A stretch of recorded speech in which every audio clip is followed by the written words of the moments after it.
Frank, I want to compliment you being a veteran. I know that you've been strong in veterans' causes, and I presume you would still continue, as well as a strong military if necessary. But I'm a whitehead. I turned 65. My concern, as well as I'm sure another is the issue with the aging, and when you enter office, you're going to be hitting the baby boomers next year. That's going to begin to increase that requirement for Social Security and Medicare, and how is that going to be handled, in your opinion? Well, this issue has been tried to be resolved before, and so far it hasn't. Here's how I would answer that question. As a nation, we have to prioritize. There are existing benefits that people receive that I think you've got to continue providing. And I liken it to what I tried to do in the city. That if you were promised a benefit, I don't think it's right to now take it away. However, you've got to do something moving forward. That's what cities have to do. That's what states have to do.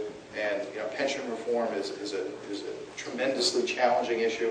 Nobody wants to talk about it because the reality is, moving forward, you're not going to receive the same benefit that somebody got 20 years ago. But if we want to have an honest discussion about spending, we have to somehow get our hands around the entitlements moving forward. I think we should honor our commitments that have already been made.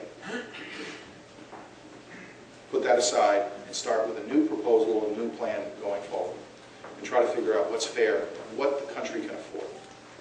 But if we don't do that, we're not going to get the debt and the deficit under control. So there are going to be some tough choices that future Congress has to make.